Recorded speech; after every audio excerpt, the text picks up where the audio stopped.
Bostrom soutient qu'une surveillance de masse et une gouvernance mondialisée seraient nécessaires pour empêcher une technologie de notre propre création de détruire l'humanité. Une idée radicalement dystopique de l'un des philosophes les plus éminents de cette génération. On parle d'application de l'intelligence artificielle quasiment dans tous les secteurs. Et évidemment, sur la question de la protection des droits du citoyen, de la vie privée, il faut en même temps garder une très forte exigence qui est l'une des marques de fabrique de l'Europe et en même temps ne pas freiner et donc vérifier qu'il n'y aura aucun frein législatif ou culturel à l'utilisation collective de données quand c'est pour une bonne cause.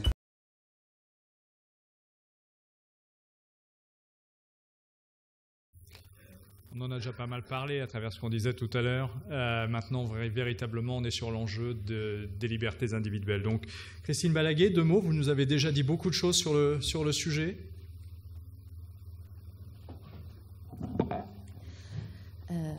Alors, nos libertés, elles commencent, je dirais, à la porte de la vie privée. C'est-à-dire que là, on rentre dans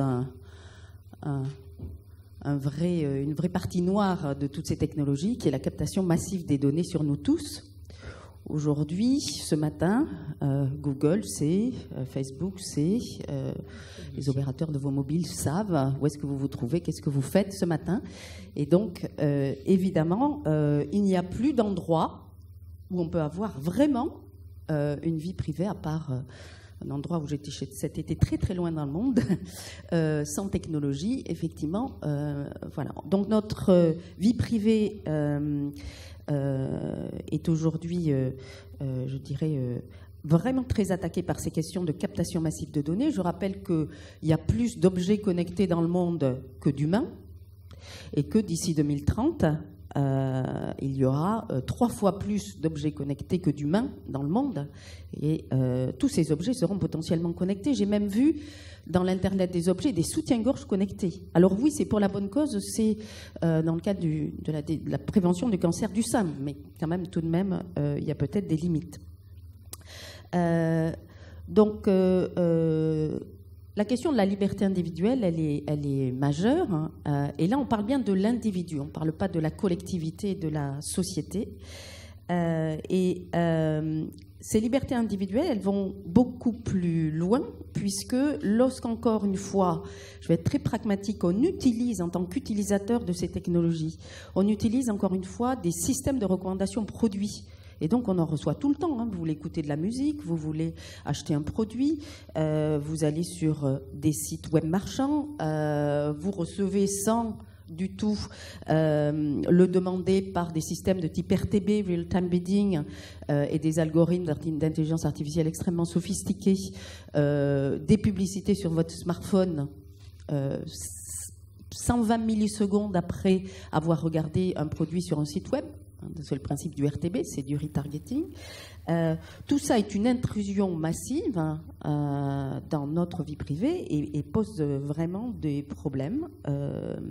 Vous savez que peut-être dans les grands principes éthiques, il y a un des principes très importants qui est la question et l'enjeu de l'autonomie de l'individu, et donc le principe de respecter la liberté individuelle de l'individu. Une grande partie du RGPD s'appuie sur ce principe-là. L'intelligence artificielle va complètement à l'encontre de cette vision. Deuxième point très important qu'on oublie, c'est que l'intelligence artificielle n'est pas neutre. L'intelligence artificielle, et je reviens sur ce que je disais dans mon intervention précédente, elle est construite par des humains, elle est construite par des concepteurs. Et donc, elle reflète la vision de ces concepteurs. Maintenant, cette idée est vraiment très documentée. Et je vous prends un exemple. Et donc, ça, c'est vraiment très intrusif aussi dans nos vies privées. Si on regarde l'exemple d'un réseau social comme Facebook, vous savez probablement que le métier de Facebook, c'est tous les jours, à plus de 2,5 milliards d'individus, d'envoyer de l'information sur le mur de l'individu.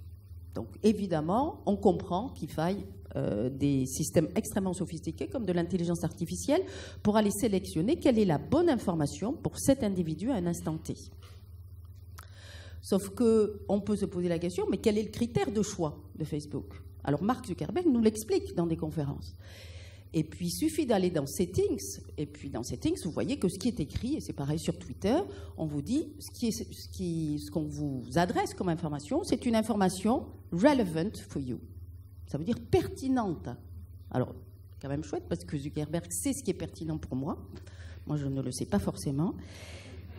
Mais quand on va plus loin et qu'on regarde ce que dans d'autres conférences Mark Zuckerberg dit, il dit, alors c'est un exemple très américain, mais le petit écureuil qui est devant ma porte et qui est en train de mourir, c'est une information qui est beaucoup plus relevant pour moi qu'effectivement une information sur une famine d'enfants en Afrique dans un pays sous-développé.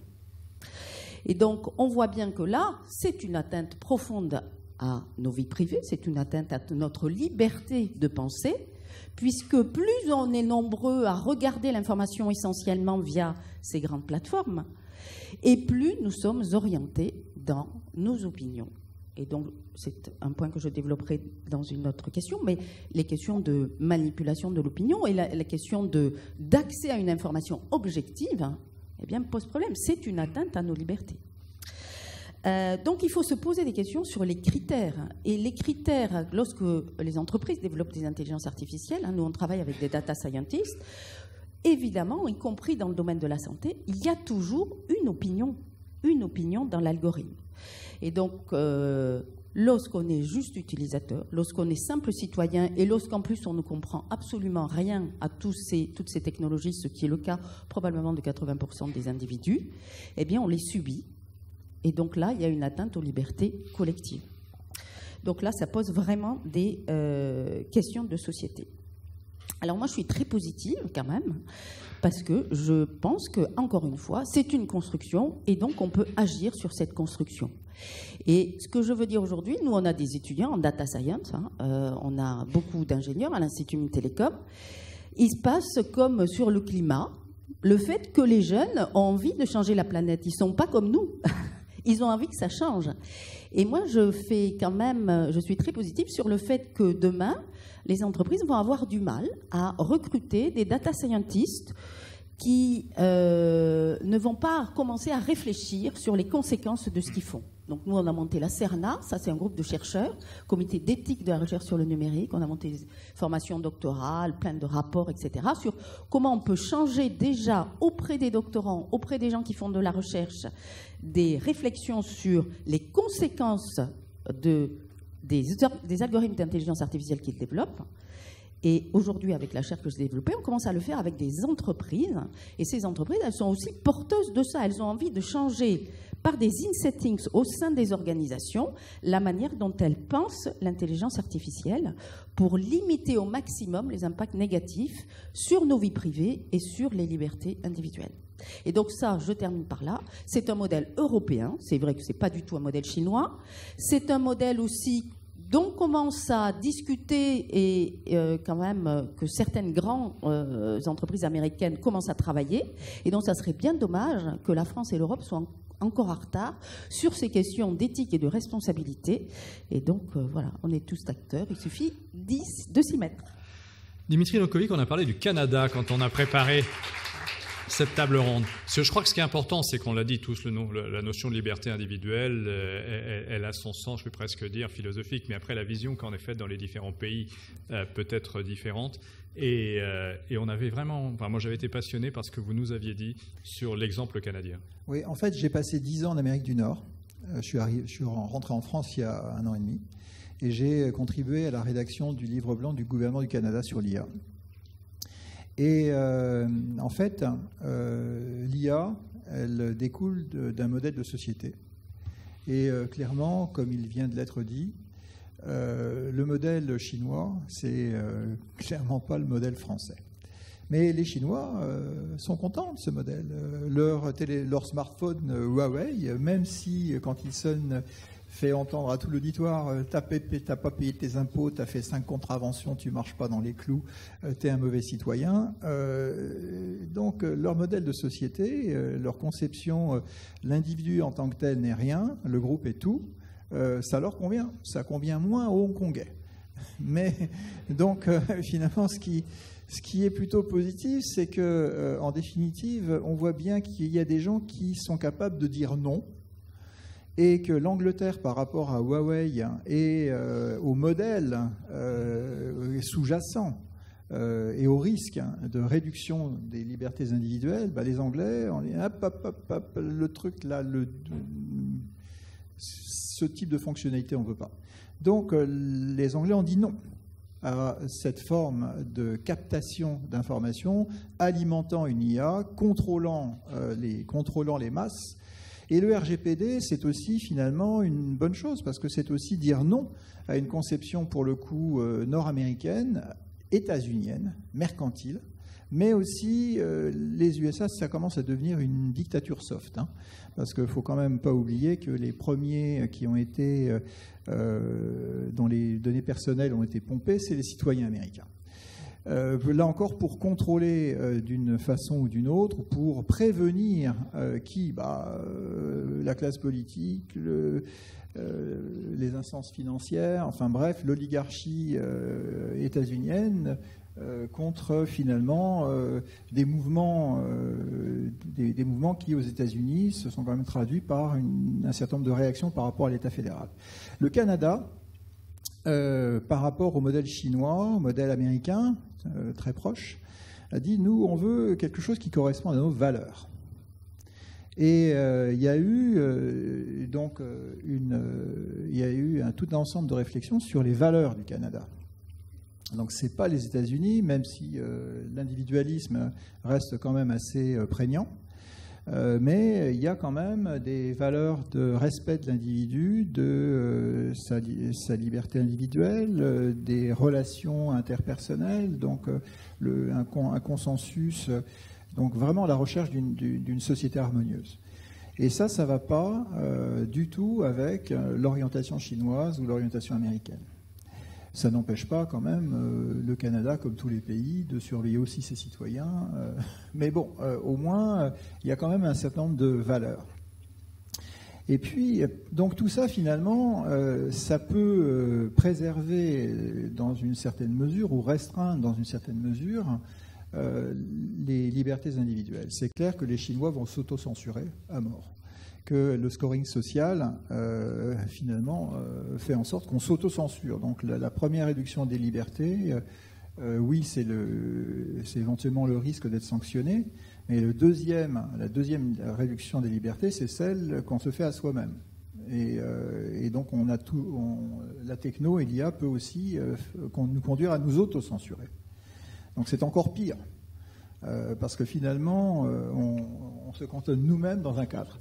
Maintenant, par rapport, il y a l'augmentation des libertés individuelles par rapport à Toronto, par exemple, une autre expérience, c'est le fait de donner des capacités cognitives augmentées à de jeunes enfants dans une perspective collaborative, de façon à ce qu'ils apprennent à utiliser leur cerveau, mais dans le groupe et pas dans un mode compétition. Et là, l'enjeu, c'est finalement donner les capacités de réfléchir et de dire non, de faire des choix, de se projeter et de se projeter ensemble. Donc, c'est une conception qu'une start-up éducative au Canada est en train de réaliser. Maintenant, quand ils m'ont contacté pour les aider à réfléchir sur leur vision, je leur ai dit, mais bon, c'est qui vos clients? Où est-ce que vous testez ça? Dans une école privée à Toronto. OK. C'est quoi votre modèle? On aimerait bien vendre ces services aux parents de ces enfants, puis à ces écoles privées. Et là, en définitive, on est sur un risque finalement on va donner beaucoup de liberté et de capacité à une élite, et puis on va laisser effectivement pour compte tous les autres. Donc je leur ai proposé autre chose. Je leur ai dit, en fait, cette IA amplificatrice du potentiel humain, si au contraire vous la conceviez pour les autochtones qui sont dans un état de sous-éducation chronique partout dans les réserves au Canada, et à la moitié de la population dans laquelle on trouve finalement le plus grand gisement de haut potentiel éteint, là pour le coup, des subventions du fédéral très généreuses au Canada, vous les auriez. le marché serait pour vous beaucoup plus intéressant. Et donc là, on est sur un modèle de société qui est le modèle canadien, et puis sur un modèle neuropédagogique qui, quelque part, en fait, j'ai l'habitude de dire qu'il y a l'IA qui est en train de réduire, de corseter la société, et ça c'est maintenant. Et puis là où il y a effectivement des perspectives, mais pour la prochaine génération, c'est celle qui doit permettre d'augmenter la capacité de choix au regard des valeurs des sociétés. Et ça, c'est au niveau des enfants que ça se passe. Et il y a des enjeux neuropédagogiques de l'IA qui sont essentiels. Et nous, on a 3 valeurs fondamentales. On a tendance à l'oublier. Liberté, égalité, fraternité. La liberté, donc c'est ce qui va nous faire réagir très vite. L'égalité et la fraternité, ça a tendance à devenir un peu le parent pauvre. L'IA, en définitive, et la réflexion dans notre société française en termes de modèle, c'est finalement une chance. La chance de concevoir quelque chose qui s'appuie sur ces valeurs pour faire en sorte que la société ne soit pas une société réductrice de libertés individuelles et qu'elle s'appuie finalement sur un gisement sous-exploité de gens ayant des capacités pour vraiment faire un monde meilleur. Merci.